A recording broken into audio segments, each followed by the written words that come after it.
계단을 오를 때 예전보다 숨이 조금 더 차오르는 느낌, 의자에서 한 번에 일어나기가 어딘가 버거워진 순간, 걷는 속도가 예전보다 눈에 띄게 느려진 경험. 많은 분들이 이런 변화를 그냥 나이가 들어서 당연히 생기는 현상이라고 생각합니다. 하지만 저는 대학병원에서 매일 수많은 시니어 환자분들을 진료하면서 이 변화가 결코 단순한 노화가 아니라는 사실을 누구보다 많이 봐왔습니다. 몸무게는 그대로인데 팔과 다리가 조금씩 가늘어지고 생활 속 작은 동작들이 점점 힘들어지는 것은 근육이 조용히 그리고 꾸준히 줄어들고 있다는 신호입니다. 근육은 갑자기 사라지지 않습니다. 하루하루 아주 작은 양씩 줄어들다가 어느 순간 우리가 체감할 만큼 감소했을 때 비로소 불편함이 찾아옵니다. 그래서 더 위험합니다. 조용히 진행되기 때문에 대부분의 분들이 뒤늦게 알아차리죠. 실제로 진료실에서 이런 말씀을 자주 듣습니다. 선생님, 특별히 아픈 데도 없고 먹는 것도 잘 먹는데 왜 이렇게 힘이 빠지는지 모르겠어요. 하지만 그 속을 들여다보면 거의 대부분 같은 문제를 갖고 계십니다. 운동은 어느 정도 하고 계시지만 근육을 지탱할 만큼 충분한 단백질을 먹지 못하고 있다는 점입니다. 근육을 만들 재료가 부족한 상태에서는 아무리 운동을 해도 몸은 힘을 낼 수 없습니다. 결국 계단 한 층만 올라가도 숨이 차고 장을 보다가 잠깐씩 앉아 쉬어야 하고 일상 속 작은 동작들도 버겁게 느껴지게 됩니다. 제가 오늘 드리려는 이야기는 바로 이 초기 신호를 절대 가볍게 넘기지 말라는 것입니다. 근육 감소는 조용히 시작되지만 그 흐름을 멈추고 다시 회복시키는 것도 충분히 가능합니다. 영상 끝까지 보시면 지금 느끼고 계신 불편함의 이유, 그리고 그 변화를 되돌릴 수 있는 방법이 무엇인지 명확하게 이해하실 수 있을 거예요. 많은 분들이 묻습니다. 나이가 들면 원래 다 힘이 떨어지는 거 아닌가요? 절반은 맞고 절반은 틀린 말입니다. 나이가 들면 변화가 오기는 합니다. 하지만 그 변화가 얼마나 빠르게 악화될지 혹은 되돌릴 수 있을지는 우리가 어떻게 관리하느냐에 따라 완전히 달라집니다. 제가 기억하는 한 환자분이 있습니다. 70대 중반의 남성분이셨는데 몇 달 전부터 횡단보도를 건널 때 초록불이 끝나기 전에 반대편에 도착하지 못할까봐 불안해졌다고 하셨어요. 계단도 두세 칸 올라가면 숨이 차고 예전에는 가볍게 들던 장바구니가 이제는 유난히 무겁게 느껴진다고 말이죠. 이런 변화는 단순한 체력 저하가 아닙니다. 몸의 중심 역할을 하는 근육이 빠르게 줄어들고 있다는 신호입니다. 근육은 우리 몸에서 에너지를 저장하고 혈당을 조절하고 면역 반응을 돕고 모든 움직임의 토대가 됩니다. 그래서 근육이 줄어들면 걷는 속도, 균형감, 계단 오르는 힘, 폐활량 등이 함께 떨어집니다. 더 안타까운 건 근육 감소는 스스로 멈추지 않는다는 사실입니다.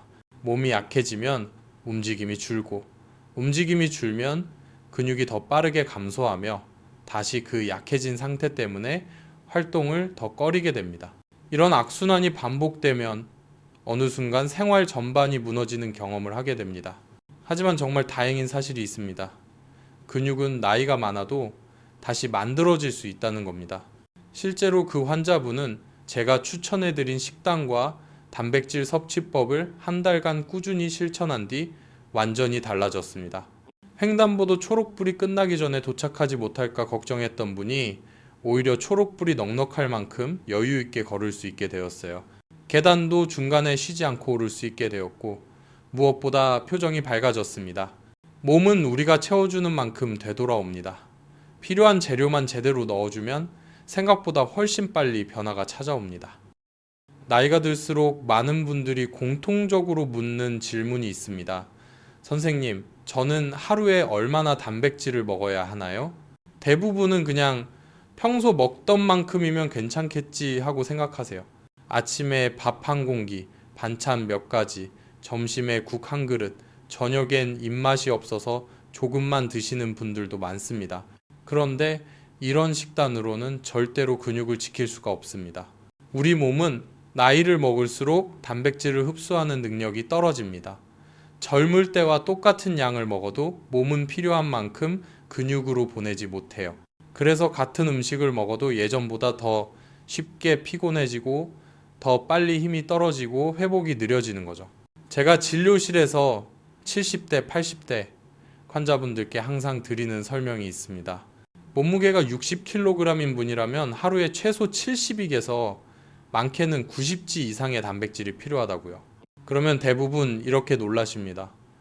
아니 선생님, 제가 그렇게 많이 먹을 수 있을까요? 아마 여러분도 비슷한 생각을 하실 거예요. 하지만 방법을 알면 결코 어렵지 않습니다.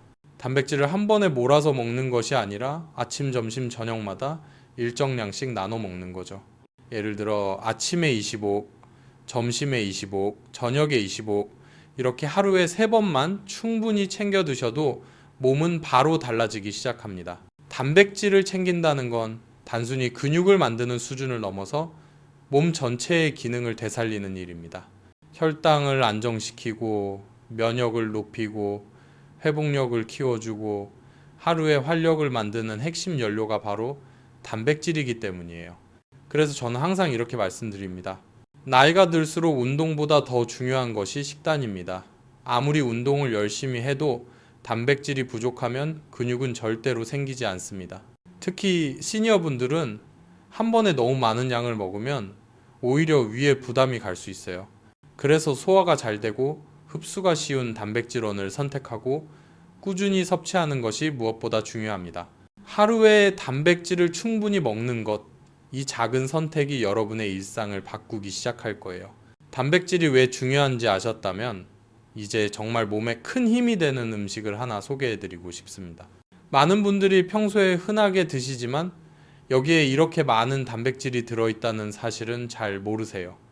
바로 멸치나 쥐포 같은 건어물입니다. 이 작은 생선들이 사실 단백질의 보고라는 것을 아시는 분들은 거의 없습니다. 건조 과정에서 수분이 빠지면서 단백질이 농축돼요. 생선 본래의 영양소가 그대로 응축되어 있기 때문에 적은 양으로도 꽤 많은 단백질을 섭취할 수 있습니다. 특히 멸치나 쥐포는 지방이 거의 없고 아미노산 구성이 좋아서 나이 들수록 떨어지는 근육 합성 효율을 보완하는 데 큰 도움이 돼요. 식사량이 줄어들기 쉬운 시니어 분들께는 더욱 좋은 선택입니다. 하지만 건어물은 조리 방법에 따라 편안하게 드시기도 부담스럽게 드시기도 합니다. 이 나이대에는 너무 딱딱하거나 짜면 소화에 부담이 되고 위에 자극이 될 수 있죠. 그래서 조리할 때는 조금만 부드럽게 만들어 드시는 걸 권해드립니다. 물에 잠깐 담가서 살짝 눅눅하게 만들거나 프라이팬에 약불로 천천히 익히면 씹기 훨씬 편해져요. 아침에 멸치 육수를 낸 국을 끓여 드셔도 좋고 반찬으로 가볍게 볶아서 드셔도 좋습니다. 쥐포는 너무 바삭하게 굽지 말고 약한 불에서 천천히 익혀주시면 씹는 부담이 훨씬 줄어듭니다. 여기에 달걀을 곁들여 드시면 비타민 D까지 보충돼서 근육 합성에 더 큰 도움이 됩니다. 작고 흔한 식재료지만 꾸준히 드시면 근육뿐 아니라 뼈와 혈관 건강까지 지킬 수 있는 훌륭한 단백질 식품이에요. 나이가 들수록 과하지 않고 자극적이지 않고 꾸준히 먹을 수 있는 단백질이 무엇보다 중요합니다. 멸치나 쥐포처럼 가볍게 드실 수 있는 음식부터 차근차근 식단에 넣어보세요. 작은 변화가 몸 전체를 바꾸기 시작합니다. 두 번째로 소개해드릴 단백질 식품은 바로 발효된 콩으로 만든 미소 파우더입니다. 청국장 가루와 비슷하다고 느끼실 수도 있지만 미소 파우더는 조금 더 부드럽고 향이 약해서 부담 없이 드실 수 있다는 장점이 있습니다. 많은 어르신들이 발효식품의 냄새 때문에 손을 잘 못 대시는데 미소 파우더는 특유의 강한 향이 거의 없어서 처음 드시는 분들도 편하게 드실 수 있어요.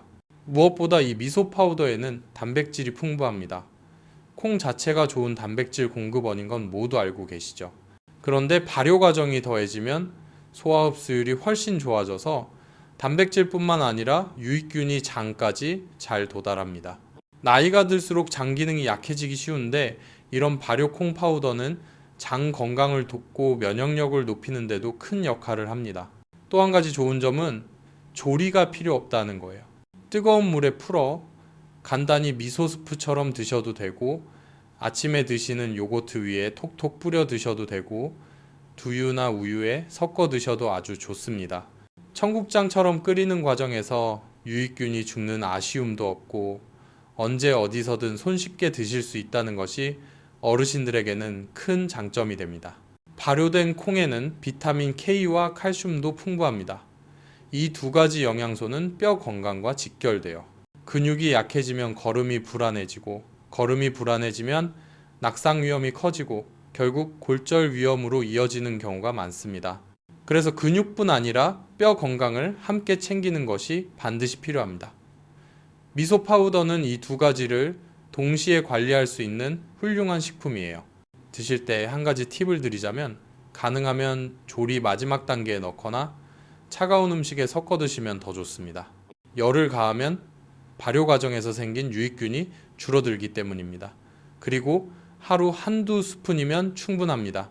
많은 양을 드실 필요까지는 없어요. 중요한 건 꾸준함입니다. 실제로 제가 진료실에서 만나는 분들 중 장 건강이 약해져서 소화가 자꾸 불편하다라는 이야기를 하시는 분들이 꽤 많습니다. 이럴 때 미소 파우더를 아침에 따뜻한 물이나 두유에 조금 섞어서 드시면 일주일 정도만 지나도 배변이 훨씬 편안해졌다고 말씀하세요. 장이 편안해지면 몸 전체가 가벼워지고 기력이 올라오는 것처럼 느껴지는 것도 흔한 변화입니다. 이렇게 미소 파우더는 단백질, 유익균, 미네랄까지 한 번에 챙길 수 있는 매우 균형 잡힌 식품입니다. 특히 강한 냄새 때문에 발효 콩 음식을 잘 못 드시는 분들에게는 부담 없이 드실 수 있는 정말 좋은 선택이에요. 식단에 소량씩만 더해도 근육과 장과 뼈를 동시에 관리할 수 있으니 오늘부터라도 천천히 식탁에 올려보셨으면 좋겠습니다. 세 번째로 꼭 추천드리고 싶은 단백질 음식은 바로 그릭 요거트입니다. 많은 분들이 요거트는 가볍게 먹는 간식 정도로만 생각하시는데 그릭 요거트는 일반 요거트와는 완전히 다른 식품이라고 보셔도 됩니다. 우선 그릭 요거트는 수분과 유청을 제거하는 과정에서 단백질이 2배 가까이 농축되기 때문에 같은 양을 먹어도 훨씬 많은 단백질을 섭취할 수 있어요. 단백질이 부족해지기 쉬운 중장년층과 시니어 분들에게는 아주 탁월한 선택입니다. 그릭 요거트의 좋은 점은 단백질뿐만이 아닙니다. 칼슘과 칼륨도 풍부해서 뼈 건강에 도움을 주고 장내 환경을 개선해주는 유익균도 많이 들어있어요. 변비가 잦은 분들, 소화가 더뎌진 분들, 면역력이 떨어졌다고 느끼시는 분들에게도 아주 좋은 음식입니다. 무엇보다도 식감이 부드럽고 소화가 편해서 치아나 소화기가 약해진 시니어 분들도 부담 없이 드실 수 있습니다. 단 한 가지 꼭 기억하셔야 할 점은 당이 첨가된 제품은 피하시는 것입니다. 겉으로 보기엔 비슷해 보여도 설탕이 들어간 요거트는 혈당을 빠르게 올리고 오히려 피로감을 유발할 수 있어요. 반드시 무가당 제품을 고르세요. 처음엔 밍밍하게 느껴질 수 있지만 한두 번 드시다 보면 자연스러운 맛이 훨씬 편안하게 느껴지실 겁니다. 그릭 요거트를 맛있고 건강하게 드시는 방법도 알려드릴게요. 제가 환자분들께 가장 많이 추천하는 방식은 간단하지만 영양이 정말 훌륭합니다. 그릭 요거트 한 그릇에 삶은 달걀 한 개를 곁들이고 방울토마토나 블루베리 같은 가벼운 과일을 조금 올려주세요. 여기에 견과류 한 줌을 곁들이면 단백질, 건강한 지방, 식이섬유, 항산화 성분까지 한 번에 챙길 수 있습니다. 맛을 조금 더 부드럽게 하고 싶다면 꿀을 아주 소량 떨어뜨리거나 올리브 오일을 한두 방울 정도 뿌려도 잘 어울립니다. 혹시 시판 제품 가격이 부담스러우신 분들도 계실 텐데요. 그릭 요거트는 집에서도 쉽게 만들 수 있습니다. 무가당 플레인 요거트를 깨끗한 면포에 부은 뒤 냉장고에서 밤새 물기를 빼주기만 하면 됩니다. 다음날 아침이면 꾸덕한 그릭 요거트가 남아있어요. 유청은 버리지 마시고 밥을 지을 때 넣거나 국을 끓일 때 활용하면 단백질과 칼슘 섭취에 도움이 됩니다. 이렇게 보면 그릭 요거트는 단순한 간식이 아니라 하루 단백질을 채워주는 아주 든든한 한 끼가 될 수 있습니다. 매일 아침 가볍게 한 그릇 드시는 것만으로도 근육과 장 건강, 뼈 건강을 동시에 챙길 수 있어요. 꾸준히 드시면 몸이 확실히 달라지는 걸 스스로 느끼시게 될 겁니다. 네 번째로 소개해드릴 단백질 식품은 바로 병아리콩입니다. 이름만 들어도 조금 낯설게 느끼실 수 있지만 전 세계에서 가장 오래된 식물성 단백질 원천 중 하나로 알려져 있어요. 병아리 콩은 작고 동글동글한 모양이 특징인데 100끼 기준 약 19개 단백질이 들어 있습니다. 여기에 풍부한 식이섬유, 비타민 B군, 엽산, 마그네슘까지 들어 있어 근육과 장 건강, 혈당 관리에 동시에 도움이 되는 식품이에요. 특히 시니어분들에게 병아리 콩을 추천드리는 이유는 두 가지입니다. 첫째, 소화가 매우 편안하다는 점입니다. 콩이라고 하면 배에 가스가 차고 더부룩해질까 걱정하시지만 병아리 콩은 껍질이 얇고 전분 구조가 부드러워 위장에 부담이 거의 없습니다. 실제로 속이 예민하신 환자분들도 이건 정말 편하게 소화된다 라고 많이 말씀하세요. 둘째, 활용도가 너무 넓어요. 밥에도 넣을 수 있고 죽이나 수프에 섞어도 좋고 샐러드에 한 줌 올리면 식감과 영양이 훨씬 풍부해집니다. 병아리 콩을 드실 때는 삶아서 부드럽게 만든 뒤 드시는 것이 가장 좋습니다. 물에 잠깐 불린 뒤 소금을 약간 넣고 20분 정도 삶아 보세요. 하나 집어 먹었을 때 부드럽게 으스러지면 잘 익은 겁니다. 이렇게 삶아서 냉장 보관하면 3일, 냉동 보관하면 2주 정도는 두고 드실 수 있어요. 아침에 그릭 요거트에 병아리 콩을 한두 숟가락 올려 드시면 단백질과 식이섬유가 함께 들어가 포만감이 오래가고 변비 예방에도 도움이 됩니다. 점심에는 샐러드에 올려 드시거나 저녁에는 죽이나 스프에 살짝 넣어 주시면 훨씬 든든한 식사가 됩니다. 특히 당뇨가 있는 분들은 병아리 콩처럼 혈당을 천천히 올리는 탄수화물과 단백질의 조합이 매우 유익해요. 식사 후 혈당의 급격한 상승을 막아주고 포만감을 오래 유지해 줍니다. 무엇보다 병아리 콩은 근육을 지키는데 꼭 필요한 아미노산들이 균형 있게 들어있어요. 그래서 육류 섭취가 줄어드는 시니어분들이 단백질을 보충하기에 아주 좋은 대체 식품입니다. 너무 기름지고 무거운 음식을 먹기 어려운 날에도 병아리 콩은 부담 없이 드실 수 있어요. 단백질을 채우면서도 속이 편안하고 영양을 고르게 공급해주는 참 고마운 식품이라고 할 수 있습니다. 병아리 콩을 꾸준히 드신 환자분들 중에는 예전보다 식후 더부룩한 느낌이 줄었다, 아침에 일어날 때 몸이 더 가볍다 라고 말씀하시는 경우가 정말 많습니다. 그만큼 소화가 편안하고 에너지를 안정적으로 공급해주는 식품이기 때문이에요. 작은 콩알 하나가 몸 전체의 균형을 잡아주는데 이렇게 큰 역할을 할 수 있다는 사실을 잘 모르시는 분들이 많아요. 오늘 소개해드린 병아리 콩은 여러분의 식단에 어렵지 않게 들어갈 수 있고 근육과 장, 혈당까지 동시에 챙기기 좋은 고마운 단백질 식품입니다.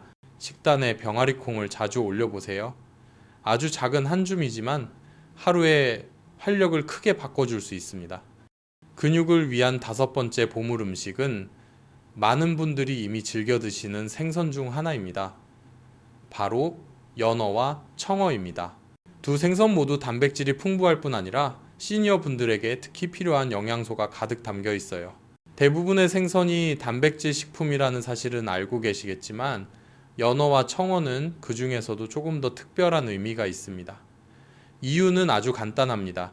우리 몸이 나이가 들수록 결핍되기 쉬운 영양소를 두 가지나 동시에 채워주기 때문입니다. 첫 번째는 오메가3입니다. 연어와 청어는 오메가3 함량이 매우 높아 혈관 건강과 심장 기능을 지키는 데 큰 도움을 줍니다. 단순히 혈액순환만 좋아지는 것이 아니라 뇌 건강, 기억력 유지, 염증 감소에도 효과적이에요. 많은 시니어 환자분들이 기억력이 예전 같지 않다거나 머리가 쉽게 피곤해진다고 하시는데 이런 증상 역시 영양 부족과 관련된 경우가 많습니다. 오메가3는 뇌세포를 보호하고 신경 기능을 돕기 때문에 꾸준히 섭취하면 일상에서 느끼는 머릿속 맑음이 달라질 수 있어요.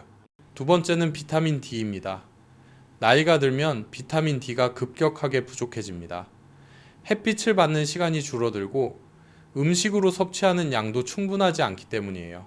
비타민 D는 근육의 기능, 면역력, 뼈 건강에 모두 영향을 주지만 가장 중요한 점은 근육 합성과 안정적인 움직임을 돕는다는 사실입니다. 그래서 시니어 분들이 연어와 청어에서 비타민 D를 보충해주면 걷기, 서기, 계단 오르기 같은 기본 동작이 훨씬 수월해져요. 또 한 가지 놀라운 점은 연어와 청어의 가격 대비 영양 효율입니다. 고기가 부담스러울 때도 있고 단백질 보충제가 입에 맞지 않는 분들도 많지만 생선은 상대적으로 부담 없이 먹을 수 있고 조리법도 다양합니다. 특히 청어는 서민적인 생선이라 가격도 크게 부담되지 않아요. 이렇게 비타민 D와 오메가3, 고품질 단백질을 한 번에, 그것도 한 가지 음식으로 챙길 수 있는 식품은 흔치 않습니다. 그렇다면 어떻게 먹으면 가장 좋을까요? 생선은 너무 센 불에서 굽기보다는 중약불에서 천천히 익히는 것이 좋아요. 그래야 단백질이 손상되지 않고 영양도 그대로 유지됩니다. 기름을 많이 사용하지 않아도 생선 자체의 기름이 풍미를 살려주기 때문에 오히려 담백하고 소화도 편안합니다. 또 국이나 찜으로 조리하면은 연어와 청어의 비타민 D 손실도 줄일 수 있어요. 많은 시니어분들이 단백질 섭취를 어렵게 느끼는 이유는 생각보다 단순합니다. 먹기 편한 식품이 아니거나 조리 과정이 번거롭기 때문이에요. 하지만 연어와 청어는 작은 변화만 주어도 식탁에 올리기 쉽고 무엇보다 근육 회복에 필요한 핵심 영양소를 동시에 채울 수 있는 식품입니다. 꾸준히 드신다면 한 달 안에 몸이 가벼워지고 움직임이 한결 편안해지는 것을 스스로 느끼실 수 있을 거예요. 단백질을 어떻게 먹어야 근육이 가장 잘 만들어질까요? 많은 분들이 단백질을 많이 먹으면 그만이라고 생각하시지만 사실은 어떻게 먹느냐가 훨씬 더 중요합니다. 특히 시니어분들은 같은 양을 먹어도 젊을 때보다 근육으로 가는 효율이 떨어지기 때문에 섭취 방식이 결과를 크게 바꿉니다. 나이가 들면 근육 합성 저항이라는 현상이 생겨요. 같은 음식을 먹어도 몸이 근육을 만드는데 사용하는 비율이 줄어듭니다. 그래서 단백질을 한 번에 아주 적게 먹거나 반대로 너무 많이 먹으면 효율이 떨어질 수밖에 없습니다. 몸이 한 번에 사용할 수 있는 양에는 한계가 있기 때문입니다. 그래서 하루 단백질을 3끼로 나누어 고르게 섭취하는 것이 가장 중요합니다. 예를 들어 몸무게가 60kg 정도라면 한 끼에 25에서 30g 정도의 단백질을 안정적으로 넣어 주어야 근육 합성 스위치가 제대로 켜집니다. 특히 류신이라는 아미노산이 포함되어 있으면 근육을 만드는 신호가 더 강하게 전달되기 때문에 자연스럽게 근육량을 지키는 데 큰 도움이 됩니다. 단백질을 섭취할 때 탄수화물을 함께 먹는 것도 중요합니다.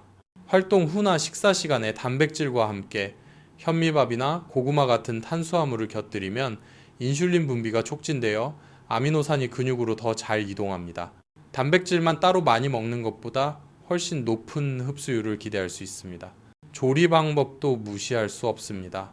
시니어 분들은 소화력이 예전 같지 않기 때문에 부드럽고 편안하게 소화될 수 있는 방식으로 음식을 조리해야 합니다. 고기는 너무 질기지 않도록 잘게 썰거나 오래 익혀주고 건어물은 반드시 충분히 불린 후 사용해야 합니다. 죽, 조림, 찜처럼 부드럽고 따뜻한 형태로 먹으면 흡수와 소화가 훨씬 편안합니다.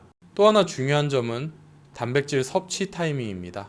가벼운 근력 운동이나 10분 정도의 활동 이후 한두 시간 안에 단백질을 먹는 것이 근육 합성이 가장 활발하게 일어나는 타이밍입니다. 몸은 이 시간대를 놓치지 않을 때 훨씬 더 빠르고 확실하게 반응합니다. 이렇게 단백질을 어떤 방식으로 먹느냐만 바꿔도 같은 음식으로 훨씬 효율적인 근육 관리가 가능합니다. 나이가 들수록 몸은 분명히 느려지지만 제대로 된 방식으로 단백질을 넣어주면 다시 젊고 강한 몸으로 돌아갈 수 있어요. 지금부터라도 하루 3끼에 단백질을 고르게 담아보세요. 몸이 분명히 달라지는 순간을 직접 느끼게 될 것입니다. 이제 단백질을 어떻게 먹어야 하는지 이해하셨다면 실제로 하루 식단을 어떻게 구성하면 좋은지 궁금하실 겁니다. 많은 분들이 식단이라고 하면 거창하고 복잡한 걸 떠올리시는데 사실 전혀 그렇지 않습니다. 몸이 필요로 하는 영양소만 정확히 채워주면 충분해요. 제가 진료실에서 시니어 분들께 가장 많이 추천드리는 하루 식단을 그대로 말씀드릴게요. 누구나 집에서 바로 따라할 수 있고 조리도 간단하고 위에도 부담이 적습니다. 아침은 속이 편안하면서도 단백질을 충분히 공급할 수 있는 식사가 좋습니다. 무가당 그릭 요거트 한 그릇에 삶은 병아리 콩을 한 스푼 올리고 블루베리나 바나나 같은 부드러운 과일을 함께 곁들여 보세요. 여기에 잘게 간 호두를 조금 뿌리면 단백질, 건강한 지방, 항산화 영양소까지 모두 챙길 수 있습니다. 아침에 이런 식으로 단백질을 챙겨 드시면 오전 내내 에너지가 안정적이고 속도 편안해서 많은 시니어 분들이 좋아하십니다. 점심은 조금 더 든든한 단백질 식사가 필요합니다. 저는 연어 또는 청어 같은 생선을 추천드립니다. 구울 때는 약불로 천천히 조리해야 비타민 D와 오메가3 손실을 줄일 수 있어요. 생선 한 토막에 시금치나 브로콜리 같은 녹색 채소를 곁들이고 탄수화물은 현미밥이나 고구마처럼 천천히 에너지를 공급하는 음식이 좋습니다. 점심에 이런 구성으로 드시면 오후 활동에 필요한 힘을 충분히 얻을 수 있어요. 많은 어르신들이 이런 식단으로 한 달만 지나면 걷는 속도가 빨라지고 계단 오르기가 훨씬 편해졌다고 말씀하십니다.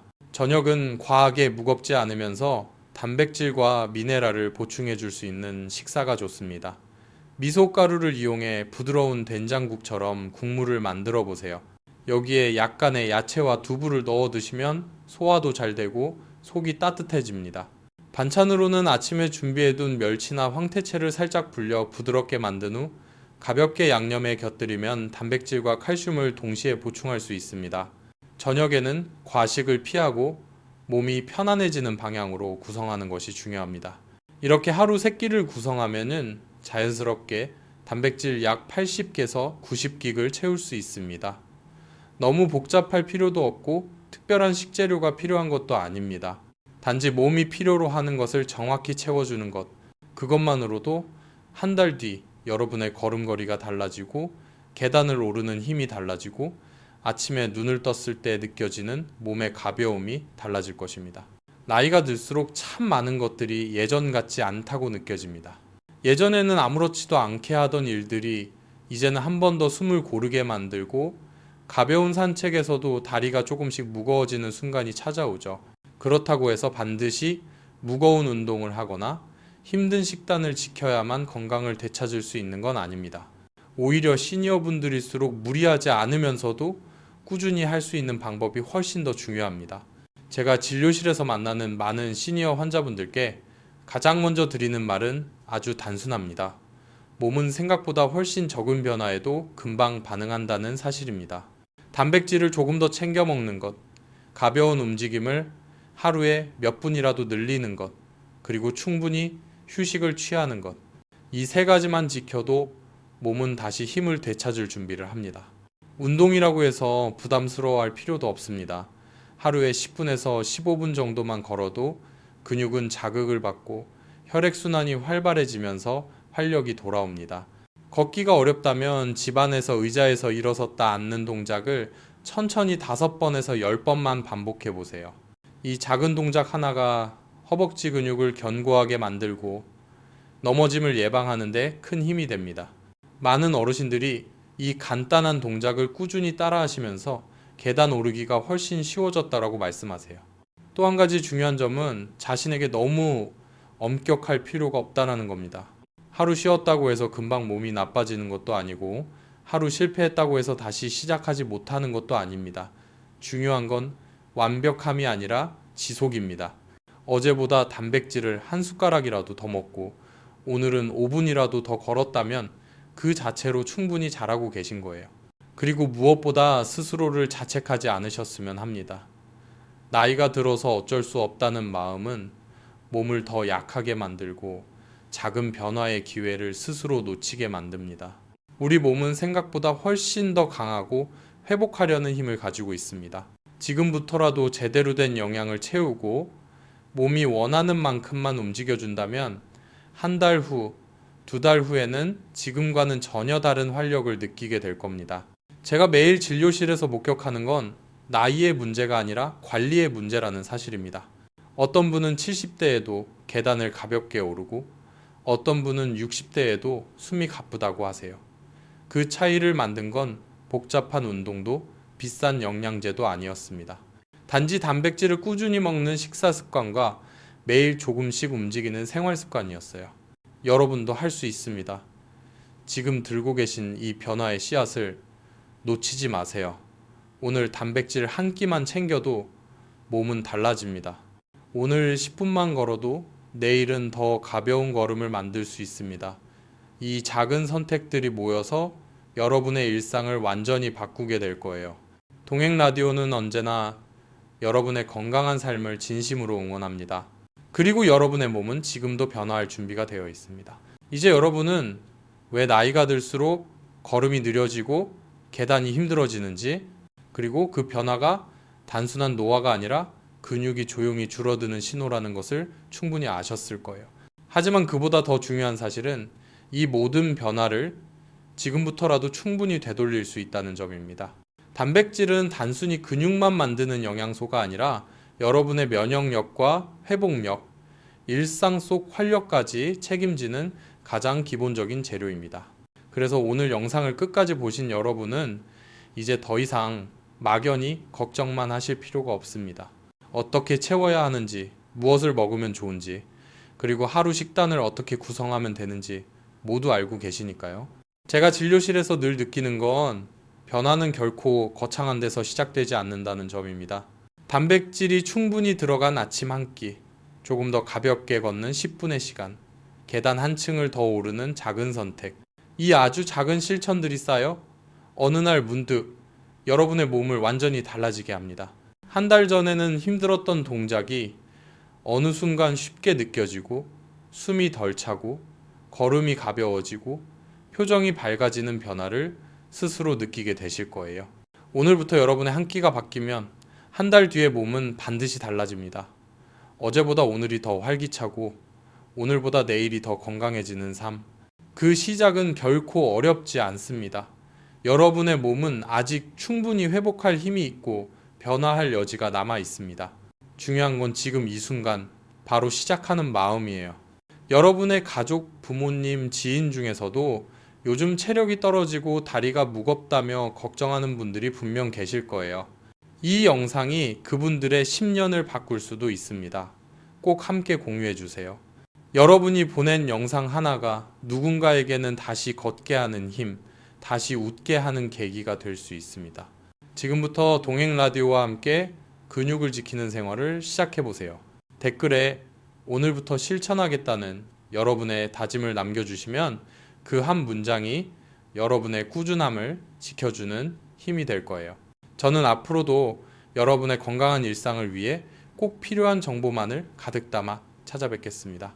나이와 상관없이 활력 있는 삶을 살아갈 수 있습니다. 여러분의 내일이 더 건강하고 더 빛나기를 진심으로 응원합니다. 오늘도 함께 해주셔서 감사합니다. 건강한 하루 보내세요. 동행 라디오였습니다.